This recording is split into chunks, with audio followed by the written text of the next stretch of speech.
Hey, hey. Hey, y'all. Welcome to another episode. 194 episodes. Today's taste, I wrote it as Taste of the Islands. I don't know where. Pokey and sake. Yes. What fun. Anyway. I'm going to move this because I want to get a pretty picture. Look, these are so many colors that I am like, I was having a hard time debating of. No. If you want to get, I'm trying to get my poke bowl up there. Yes. I love it. Let me see if I can get mine in here too. Okay. Along with yours. And then we'll show everybody how we chose sake.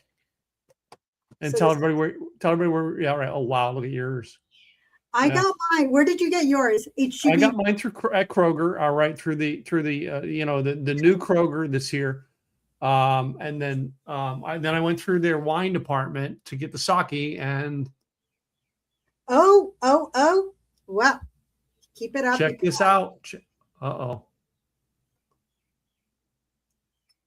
Look, we got the same one, and we didn't even compare notes, and we ended up getting the same one. We did not. That's going to be the first one we're going to taste. Okay, what else did you get? The other thing, I really didn't grab any other food from the store. Instead, I decided to use some of the leftovers that we had over the weekend. This is a salad that Gwen makes that kind of goes with this. Okay. All right, it's a radish and pea salad. Oh, that's yum. Okay. All right, it's got some good chunks of cheese in there. All right, and I really don't know what the dressing is. I should have asked Gwen. All right, but it is a great little refreshing salad that we kind of make here at the house. And she made it yesterday, and of course, I kind of ate it for half my lunch. It's got a creaminess to it and everything. So, hey, Robert, welcome. Hey, Thanks Robert. for joining in. So, let me say 3 of these. I'm trying to get. Of course, I have some water to go in between things today. So. Oh, I have coffee to go in between things. So I'm going to pull open the sake. Okay. And then I'm going to kind of mix my poke bowl up a little bit more. I want to talk about when's the first time you ever had a poke bowl?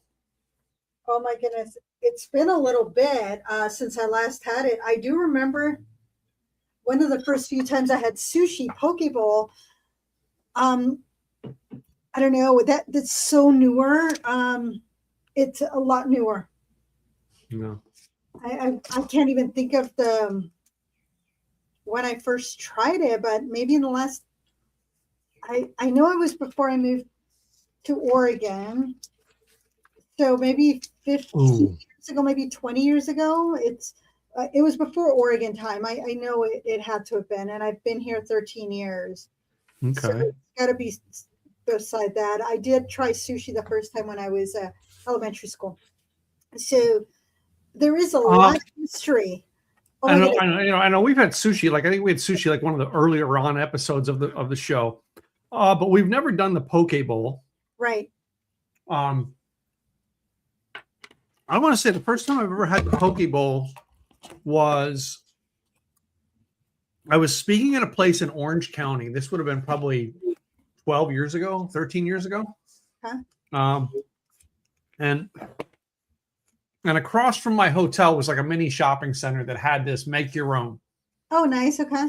And I literally went over and I went, oh, try this. And then the next day I'm like, hey, I'm going back there for lunch. And the next day I'm going back there for lunch, because you basically got to make your own. And I'm looking at all the things into it and was blown away. Now I'm shaking mine up a little bit here with the bowl. I put the snap on it and got to kind of stir it in there a little bit. So I think I got more of the traditional. Yeah. Others that have spicy mayo or other. Mine does have some spicy mayo into it, so what I can't get it back open. Oh my goodness, I'm making a mess. What I was going to buy was the seaweed salad, but it was in there. And then I thought, oh, I'll pick up some edamame, and it's in there. I'm like, it's got all the things. I almost wished I was going to get some edamame, and I almost wish I would. And if I would have went to to probably went to the sushi restaurant, how to make it. I would have got edamame too. Yeah, the sushi restaurant that's here didn't open till 5, so I was like, okay, I'm not going to worry about it. But there's just so much history. Sake, thousands of years, whereas the poke bowl, it's a massive historical full circle where the Japanese culture influence heavily shaped modern Hawaiian food culture. So I thought that was kind of cool because the poke bowl was born from pure just simplicity on fishing boats in Hawaii. So I thought that was kind of cool. So sake history goes back 2,500 years. You know, the Japanese culture, agriculture, religion. I mean, there is just a lot. From 300 BCE to current, and how it came to the U.S. and how some of the sakes are actually tailored for the Western culture, which I was really? like, yeah, I would thought that was so cool. In the From the 1600s to the 1800s, sake production, that's when it skyrocketed. So before then, it was more of a Japanese culture, but then that's when it really took off. They invented the wood mass production vats that they learned how to polish the rice grains to clear away that outer fats and heat pasteurized. So, and this was 300 years before Louis Pasteur discovered it in the West. The whole heat pasteurization, which I thought was kind of cool, but the modern Renaissance after World War II, the rice shortages was forcing these breweries to pad. They were padding their sake with cheap brewers' alcohol and glucose. And then it took, oh my goodness, over a decade to recover. But the last 20 years, there has been a massive premium renaissance focused on pure rice. The Jumai, Junmai. And then there's so there's two that I have here. These are very mainstream, and these are two varieties. Now, when I was doing some research, because I'm like, okay, what am I going to like? I know what I like. There is a local sake that has a G on it, and I think it's cool. But there's one of the bottles that I like over the other two. And they didn't have it at either Kroger or Safeway. But I was looking up some of them, and there was a couple that I thought, oh, these are kind of cool. However, they're sweeter. And I went, I don't want sweet. I'm sure I've had some sweet sake, but I was looking at what is it that I'm going to like. So I'll get into that in a little bit. I'm still, excited about the history. So with the poke. So it did so the word poke, pronounced poke, Pohkay, that's the pronunciation. In case y'all didn't know, it is correctly. It literally means to slice or to cut crosswise into pieces. So long before us Westerners on the mainland, the Hawaiian reef fishermen were cutting the less desirable ends of the freshly catch of the day right on the boat. They massaged it, the raw fish, with salt, some seaweed, and some oils. And there was no rice, no soy sauce, no mango, no mayo, no nothing. It was raw fish and the seasoning, and they just used it as a snack. So that's what the fishermen were doing. Then in the late 19th and 20th centuries, that's when more of the massive waves of the Japanese, the Chinese, the Filipino immigrants were in Hawaii arriving, and they were working in the sugarcane plantations. They fell in love with poke, but they brought their own ingredients to the table. They added soy sauce, toasted sesame oil, green onions, ginger, yellowtail or ahi tuna, which replaced the local fish that they were utilizing. So that was quite interesting. And it was in the 2010s that it became more mainstream on the mainland. It became a bowl over a bed of warm sushi rice around 1970s, 1980s in Hawaii, and it became very local. It was a secret until 2010 when it was exposed into the U.S. mainland as a fast casual, customizable health food craze. So I thought that was kind of cool. So that's where Poke Bowl came from. So I thought that was kind of cool. Now, this particular one, Okay. this Namacho Shu, it's a draft sake. Where this is the first one that's going to be cracked open, and don't let the word. I've got mine cracked already. Go ahead. Don't let the word draft fool you. It is not coming out of a beer tap. It refers to the fragile brewing style called Namachozo. That's what it is. Now, it is first because this is a single pasteurized sake. It's in the rawest, brightest, and most energetic bottle on the table here that I have. It is ultra crisp, and it acts as the perfect baseline. It is clean. It is going to go very well with the poke bowl, with the rice, with the cucumber, the fish. The draft will elevate the sweetness. There is sweetness in the fish, in seafood. Some of you might not know that, especially like when I have the crab legs. There's a lot of sweetness in there, and it just resets your mouth. So most sakes, they are pasteurized twice, and they lock in that shelf stability. But this little guy here, he's cold aged at freezing temperatures and only flash pasteurized once right before they bottle it. It goes in here. It is designed to taste incredibly fresh, and it tastes just very yummy. And this makes you feel like you're sitting in Kobe, Japan. So it should be bright. It should be vibrant. It should be energetic. And so I'm going to taste it and see what this puppy tastes like. Oh, the smell of it is absolutely beautiful. I didn't smell mine. Hold on. Yeah. Oh, look at that. It just smells delicious. And I've had this chilled all afternoon now. There are cold sakis and there are hot sakis. Mm-hmm. The first time I ever had hot sake was hot. Huh? And I don't know what happened, whether it was with the sake or whether it was my nerves tensing up, but it closed my throat. Oh, no. Like I had a hard time eating for over a month. Wow. And I thought it was the sake. I think it was just my nerves tasting something new.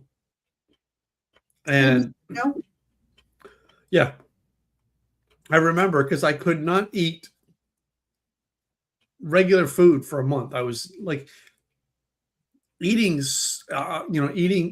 like soups and stews for a month after it. Wow. That would have been over 25 years ago. The first time I ever had it. And I found this place that was a hibachi place, but also had sushi near the house where I lived at the time. And I remember we found it. We found the place because the girl I was dating at the time, we were just at my house one night. I was like, let's go out to dinner. Yeah. Let's go find something. And literally, I mean, this is what we found. And I went there and I ended up going back there for a while. I got to know the manager very well for a while. And I kept going there. And he got me to try all this new stuff that I'd never done before. I went there for the hibachi. I didn't go there for the sushi. Eventually, he got me trying sushi and made me fall in love with that. And then eventually got me trying sake. And he also got me to do like the Japanese beers. So like there's a couple of these Japanese beers that I love. I mean, usually I have when I go to, and I almost probably would have bought one today, but I didn't. And had with this because that's when I go for sushi. That's what I have. But today's supposed to be sake. This one here is cold. All right, and the same one. I've had it chilling all afternoon. It was and now, because of what happened to me earlier, I always sip it now. I don't gulp it. Right. So, anyway. So this one is made by the same as this one. There was another one I was looking at, which was quite interesting because the Hakutsuru had a collaboration with Sake One here in Oregon. I love Sake One. And so there was another one, but that one was a sweeter sake. So I said no. But they are the same ones that make my Chica cup. This is an easy drinker. This is a total game changer for y'all. Next time you have sushi or poke night, get this one. First of all, look at the cutesy girl on there. That she's adorable. I want to get a picture now of her on the screen because I think that looks cute on the screen. Let's see if I can do this. If I can use if my two hands can make this work for me. Oh, I better do this. I know. It's like I'm trying to get her to appear. There we go. I think I got her. So she's adorable, and she's got her cat with her. Yeah. Little cat. Where's her cat? There's her cat. So I think that's just cute. So, what cuteness. So this is Chica and her cat, Haku. So Haku is right there. And so I thought that was just cute because I looked at it and I went, oh, do I want to take her? Well, it's light and smooth. It's pasteurized twice. It should be mellow rice and honey characteristics and, very vibrant. So this one I think would go well. Usually a sake is a casual staple. Grab them at a convenience store, at a train station, single serve. This is the beauty of it. Single serve, portable, drink it over ice right out of the fridge. No fancy glassware is required. However, I have my fancy glassware today because I wanted something soft, and I did not have any of my little sake cups because I know I have some put away somewhere. Didn't have time to search for them. I didn't think to get them. It's one of the things we don't have at our house. And I'm like, oh my gosh, I have a drinking stuff that I don't have.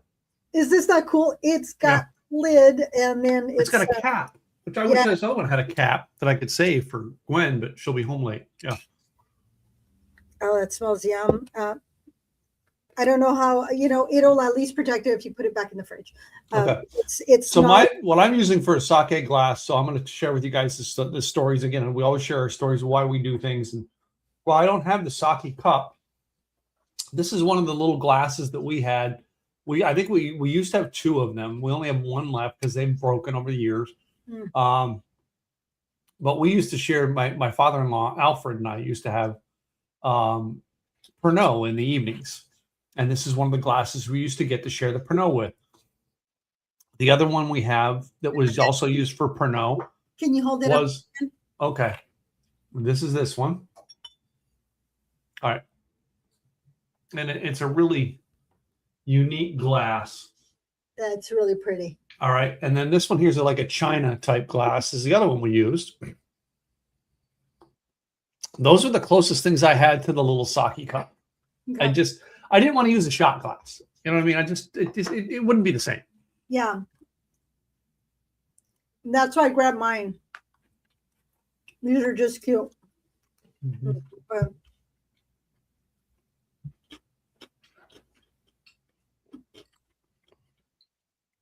This is very light. It's very, I almost feel like it's a palate cleanser. It doesn't taste like an alcoholic drink to me. It does not. And then you could use your edamame or your seaweed to cleanse your palate. But in my opinion, my palate's already cleansed. I have water for that. So there is one other that I'm not going to open today. I have tried it before because there's three of them. There's a red, there's a black, and there's a white. This is the white, which is silver. This one, you may have seen it because it has a unique bottle. It looks less like traditional Japanese pottery and more like a high-end glowing vodka bottle designed for a nightclub. This is what this looks like, truly. This is more traditional, fully pasteurized junmai with more body. And it has a creamier texture. It's very earthy. there is more weight to it. So that means it's a little bit more chewy. It's almost you can bite into it. This one was made specifically to bridge the gap for Western wine drinkers. That's Mhm. why Taiku started. They market as lifestyle. It's marketed as gluten-free, sulfite-free, low acid. It really, the way that they've marketed this has been just for those that are health conscious, truly. But it is a classic. It's subtly rustic with creamy notes, hint of pear, hazelnut. And again, it's got that little chewiness and definitely more body than my little Chica cup here because she's the Chica. It's cute with her cat on her head over here. I mean, she's just adorable.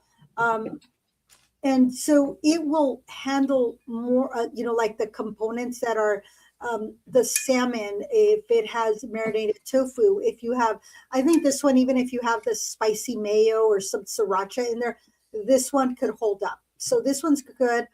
I bought it because it was actually on sale and it was the same price as the smaller bottle. So I'm like, I'm buying the bigger bottle, but I'm not going to open it because the shelf life is only a couple of weeks. So I don't want to just open it and have it, Sake does not go bad. It's not going to cause bacteria. It's not going to, just go bad like milk. It will not. It will just go flat and the flavors will kind of dissipate. So but if that happens, kind of like your wine, do not throw it out. Use it for cooking.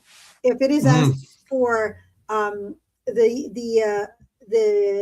rice wine, if it is asking for wine, like a white wine, use the leftover sake in place of those, and it'll just give it a little bit of a pop, a little bit of a flavor. Now, I opened up my second one. I just had to. Of course. This is the second one I got. Oh, let me get the picture of that one. Let's see if I can get the picture and get the title for you. Oh, thank you. I like that. That is very pretty. This tastes more. The other one tastes more neutral. This one tastes more like the sake wine I've had. Okay. At various Japanese joints. So let's see if I can find it. There was another one that was a black and gold bottle that I was like, oh, this looks pretty yum. I want to try this, and I didn't get it because I wanted to try some other things, and I'm going to go back for it at some point, but I'm not right now. I was like, okay, where did it go? Show Chikubai. Okay, let me see if I can find this. A lot of times they misspell it as show chili by. It's a heavily popular sake line produced by Takara Sake USA out of Berkeley, California. Mm-hmm. The name translates to pine, bamboo, plum, which are the traditional 3 Japanese symbols representing longevity, prosperity, and resilience. And it does dominate the American sake market and is famously known as the #1 bottle found in American sushi bars and restaurant kitchens. So that's pretty cool. Yeah. And you can have it, it is best if it is warm because it brings out the heavy umami flavor in there. So that is one that is best drank warm. It says chilled is only good, but it says excellent warmed. Okay, there you go. So the last one that I have here, this is my little blue bottle. Now this one is the Superior Blue Bottle. This is imported. This was product of Japan. And this one is also made by Hakutsuru, which Hakutsuru right here. Yep. This is a luxury. It's easily spotted because of its elegant royal blue bottle. And now we're going into the ultra premium Ginjo, Ginjo tier of the evening. It's the most intense. It's got complex aromas, strawberry and lemon, but it has a very delicate structure. If we had drank this first, the others would be tasting very plain. Um, it's almost like a luxurious dessert wine at the conclusion of the meal. It's a clean piece of of the fish, and then this one also goes well with spicy mayo, and so it goes very well. So you know what? I'm gonna wait on this one for a minute. I'm gonna pour it. And I'm gonna put it here because I want to smell it, but I'm not gonna drink it just yet. Oh, it does smell a little bit more floral. Yeah, it smells floral. Kind of like that. I would assume a luxury blend would go more on the floral notes.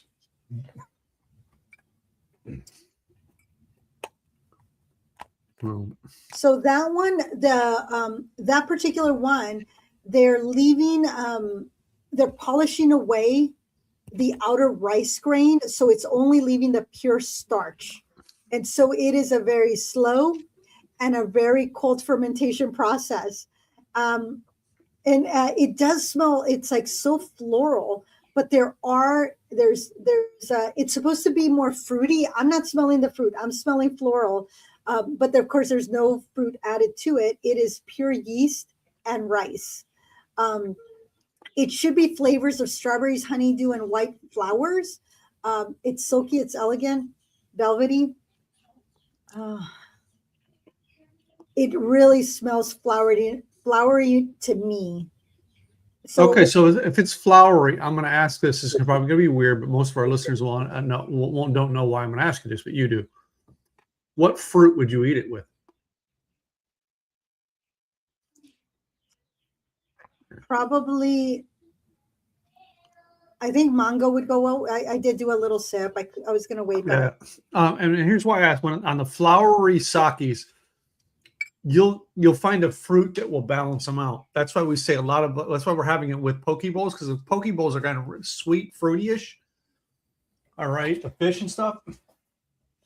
I think a mango would go well with that. That's a which? Mango. Mango, yeah. Which tells you which if you think about mango taste and smell flowers, you will see the combination of that goes. And that's combination of why we do the show is matching taste with taste, right? Anyway, and here's the other thing is I'm never good with chopsticks. I have them here. I use them, but I suck at them. I have a very nice pair that's square, and it's got silver up here, so it's a very nice wood, and then silver. Love those. I have another pair that it's falling apart. I have to replace them or get them fixed. I just grabbed what was at Fred Meyer Kroger, because I left my good chopsticks at home. So I'm going with what they had, but I love using if I have sushi at home, I will take my chopsticks. And if I know I'm going to go to sushi place, there have been multiple times I have taken my own chopsticks. Wow. Never heard of that. Well, people take their own bowling ball and their own pool stick. Why can't I take my own chopsticks?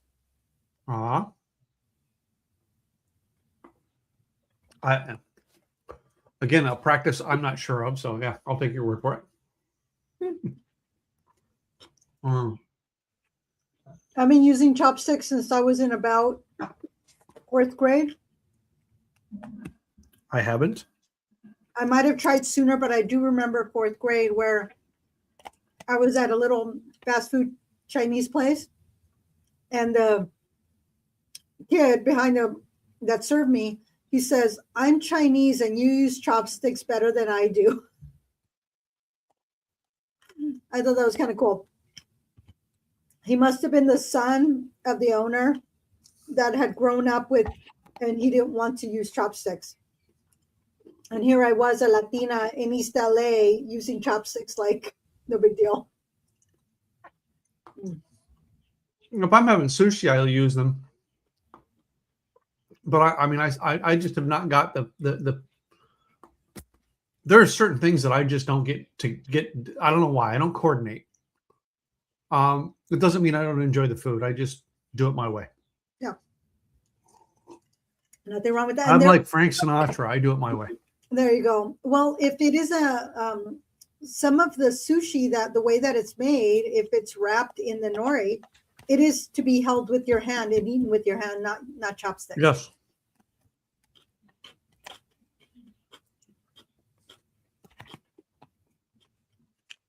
And this one the rice is cold, but it still tastes real good.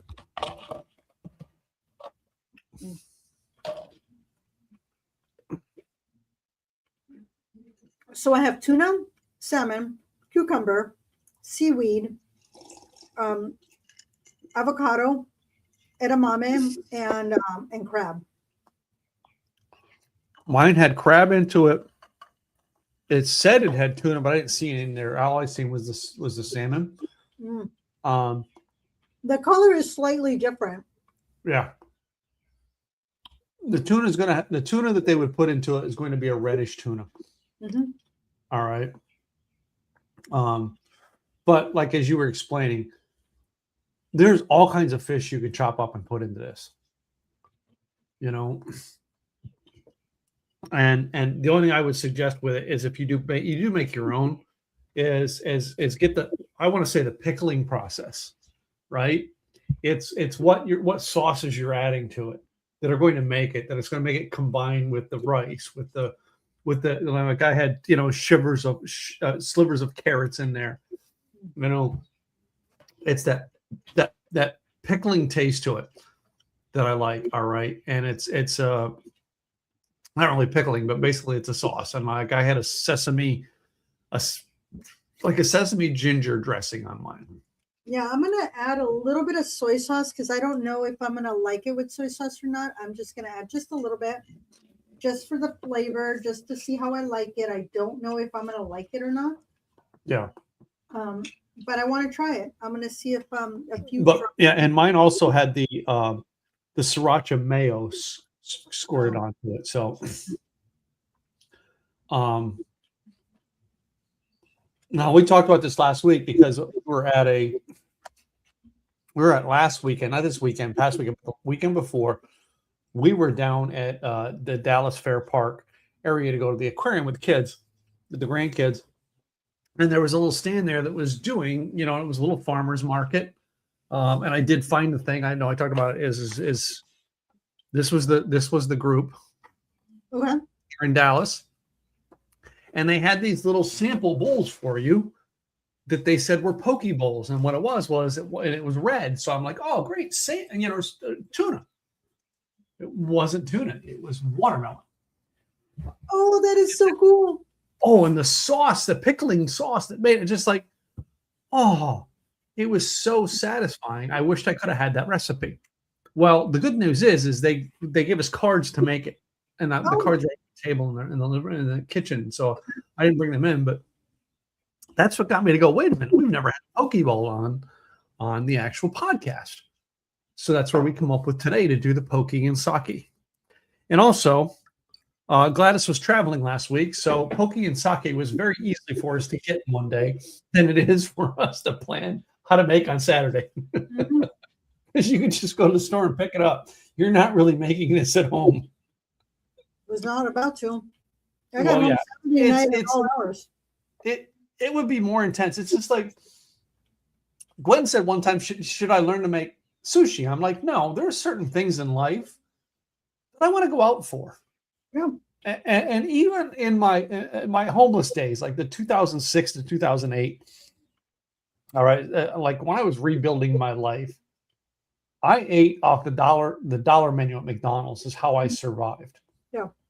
But when I had saved up, and about every 6 or 8 weeks I had enough money, I remember going to Whole Foods and buying Whole Foods sushi. Mm. And I would go out on the patio at Whole Foods and eat my sushi. I mean, I wouldn't bring it home because at the time all I had to drive was a motorcycle, and I really didn't have all the saddlebags everything I have now. I mean, I had a backpack. So it's like, you're not taking the sushi home in a backpack. You're going to sit and eat it there.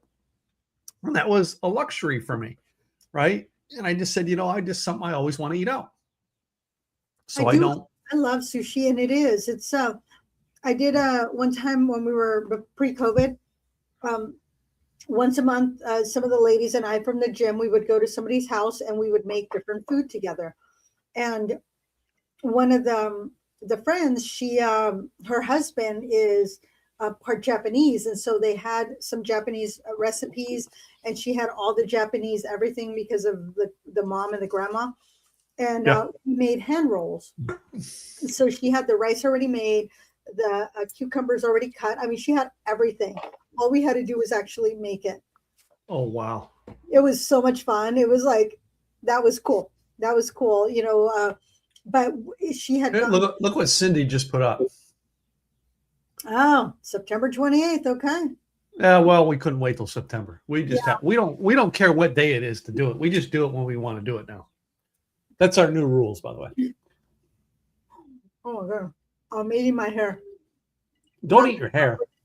I'm not hungry. So enough to eat my hair. so tell everybody this weekend about some of the tastes you did, because I've seen some of your posts.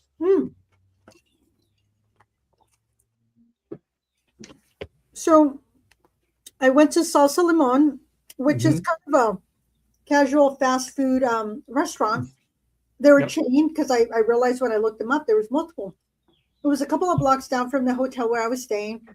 And I wasn't sure what I wanted, but I wanted something light.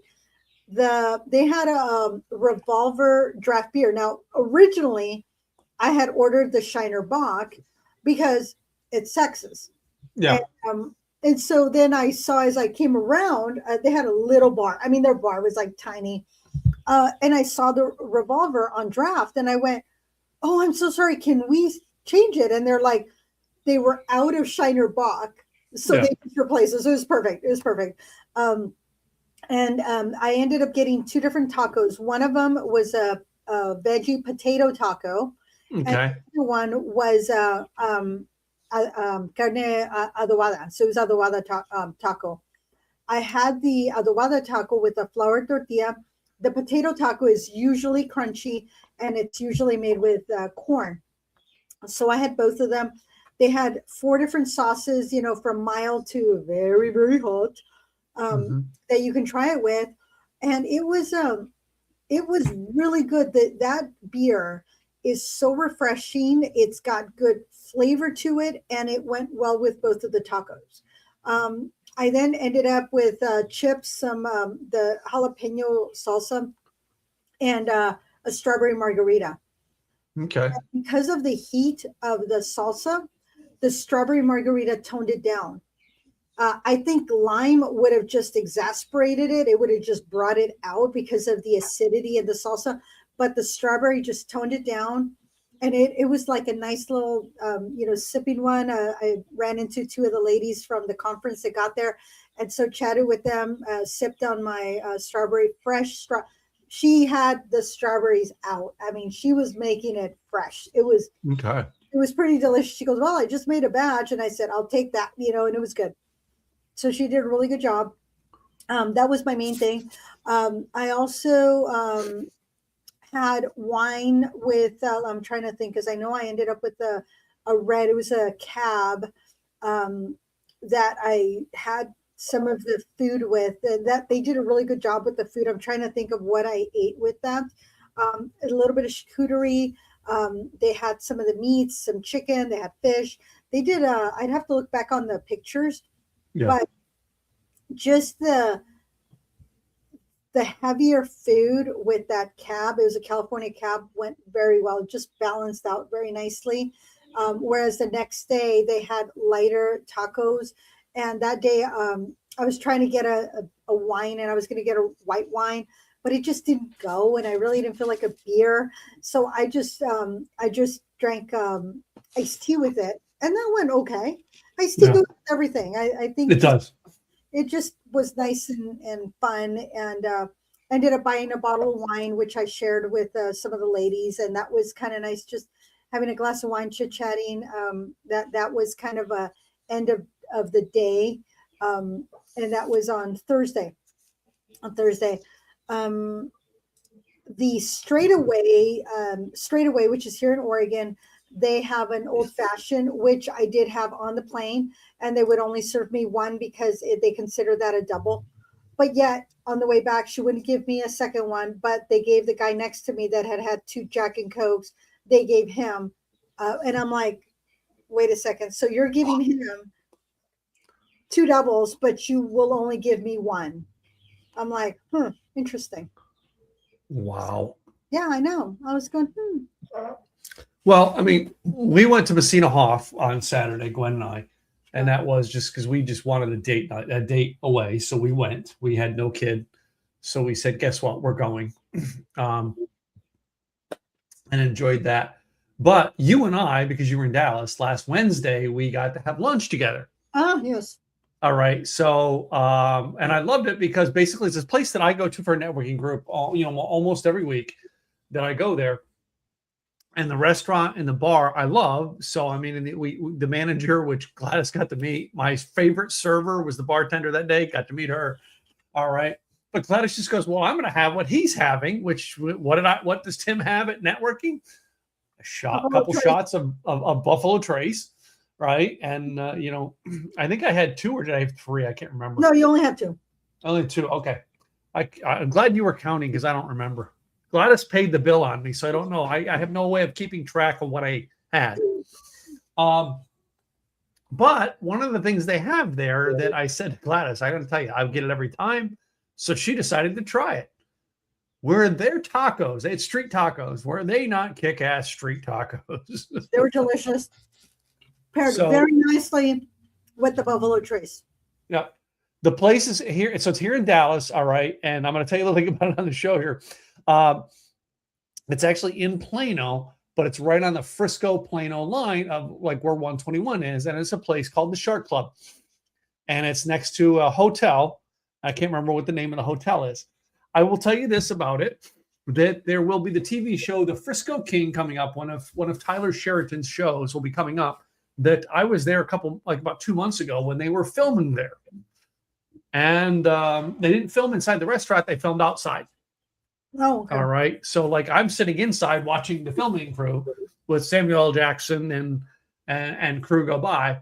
So, you look, all right, they will actually show an episode of The Frisco King, all right, where Samuel L. Jackson will be there at that actual place where we were at. So, and were you not wearing a Yellowstone jacket or something? They thought you were part of the crew? Oh, yeah. So I came the day I drove in with a Yellowstone. I had my Yellowstone vest on. And I pulled up and there was where I normally park. There was a security guard letting people in and out. All right. Telling people where to park if you were with the crew. Because basically he was stopping you. And if you were with the crew, telling the crew to park down to not take up. But me, the customer of the place, was saying, yeah, okay, you can park. Well, I pull in. He goes, whoa. His crew parks down there. I said, crew. I said, I'm here for a networking group. And he goes, you're not part of the crew? And I'm like, no. He says, well, with the Yellowstone vest on, I thought you were. I told him he should have taken advantage and gone, okay. And then gone in with the crew. Yeah. I should have. Anyway, no, but the crew was all outside anyway. But yeah. And I forget. I don't know. I don't think I called you that day. I called somebody that day, and I was like, yeah. Well, here's the thing. So he sends me. I'm like, where am I supposed to be and what time? Because I needed to organize. So he sends me the address. I get a lift there. I get dropped off, and I'm getting dropped off in front of a hotel. Yeah. Mind you, I'm dressed up nicely because I'm going to go to a networking group, but I'm at a conference. So I am dressed nicely. And I have my wrap and I have my bag, and I go from being picked up at a hotel to being dropped off at a hotel. And as I'm being dropped off, I'm like,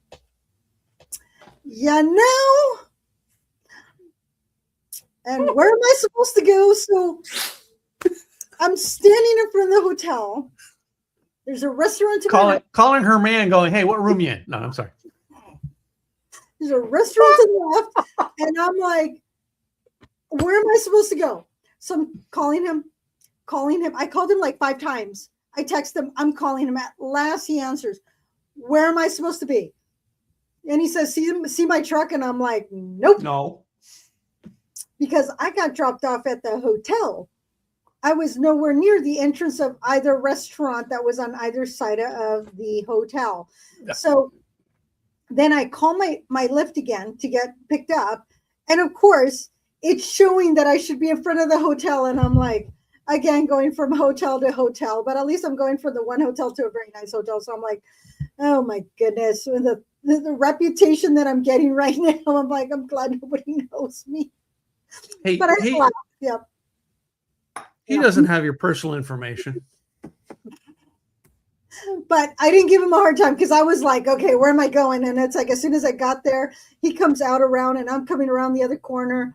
I would never have seen his truck. So waves me over. I go in and then we just go into business mode. So I completely forgot to harass him about it. But for a brief moment, y'all, I was feeling a little tender, a little vulnerable there.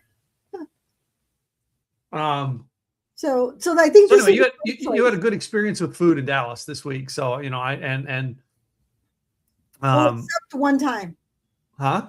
Except one time, I haven't gotten a call back. A lot of people got sick at the Fairmont Hotel. Yep. That Fairmont was where you guys were at. Yeah.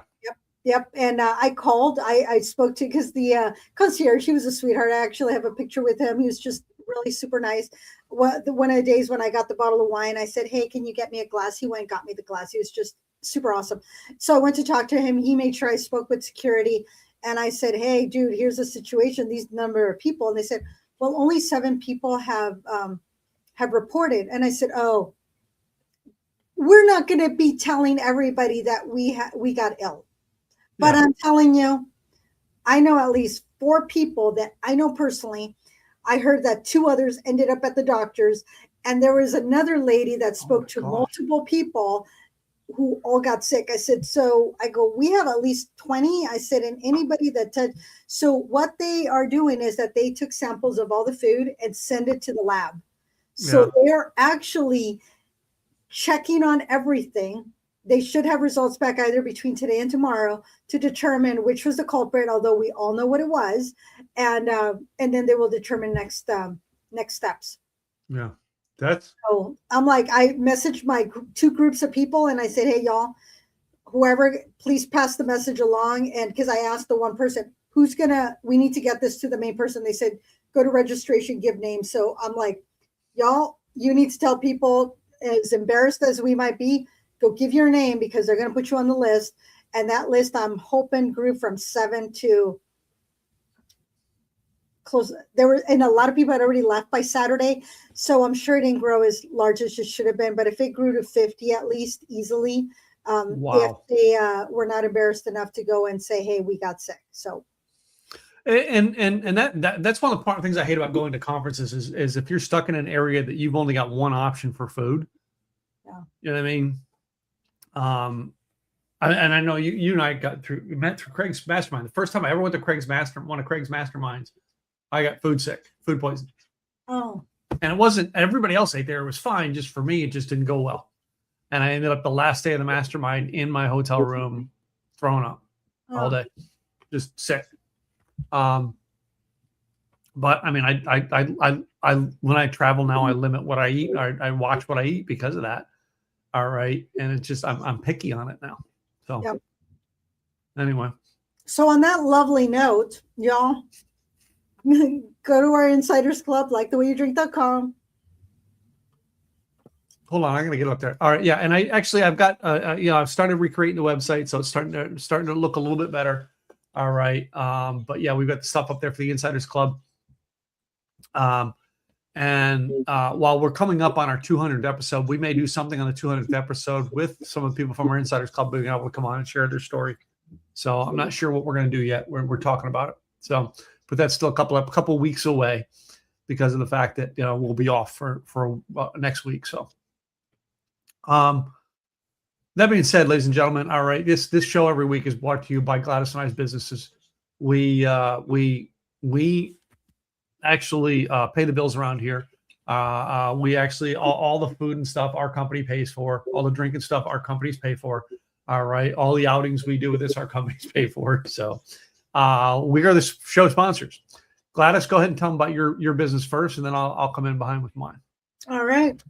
Gladys Boutwell Insurance by Design, helping you become the employer of choice, because when you are trying to attract and retain quality staff, guess what? When you show them how much you care, they're going to stick around, because there's 101 creative ways that you can show your staff that you care about them. And when you do that, guess what's going to happen? They're going to take care of your clients. Your clients are going to stick around. They're going to give you more business. They're going to send you referrals. And it all starts with taking care of your clients. If you're thinking, I can't afford it, let's have the conversation. You're going to spend the money. Who's going to get it? Is it going to be the IRS in the form of profits, or is it going to be your employees in the form of benefits? Let's have the conversation. Go to insurancedesignpros.com. You will get the white paper. But if you go to enrollnoworegon.com, you're going to be having the conversation with me. We'll talk through it. Enrollnoworegon.com is my calendar. We will talk about it. If I cannot help you, I probably know a broker that can. That's enrollnoworegon.com. I'm Gladys Boutwell, Insurance by Design, and this is my co-host. Hey guys, my name is Tim Gillette. Simply Easy Websites is my game. Building websites for the entrepreneur, the solopreneur, and the small business people out there who want to get their message out and learn how to generate more leads online. Our whole system is built on the idea of being a lead generation machine, and that's what your website should be. Should help you do connections, should help you build trust, and should help everybody come to it, act, and take the next act. You want to find out more? Book an appointment with me at simpleeasywebsites.com. All right. Any shout outs or anything this week? Philippe at the Fairmont Hotel. He was just absolutely amazing. He's a concierge, truly cares about so many people. There was a few little pieces of swag that we got on Saturday as I was leaving. He was wearing, there was a puzzle piece he was wearing. He had a bracelet where you QR scan to learn how to do CPR. So he is so kind to so many people that people show him how much we appreciate him. I was going to give him a tip when I was leaving, but I waited as I was waiting for my Uber, and he didn't show up, but he was busy taking care of people. And when you have somebody that cares about the people that are there so well, it's amazing. So Philippe, this one's for you. Oh, well, I'm going to shout out because we had a great experience at Shark Club this week. So I'm going to shout them out. All right. And I think Cindy might put that one in there. That may be, I don't know. So, all right, to go see if that is their link. All right. I don't know them. I should know them better, but yeah, Shark Club in Plano, Texas. All right. Good people there. We had a great time there. It was a great thing. They kind of very well hosted us for the fact that we had a podcast and told them we had a food and drink podcast. They come over and talk to us about food and drink, which is what we want to see when we go to a public place. So absolutely. That being said, ladies and gentlemen, it's been a fine week. All right. And I hope you enjoy some sake. I hope you enjoy another poke bowl, and enjoy the way and like the way you drink. Cheers, y'all. Cheers, guys.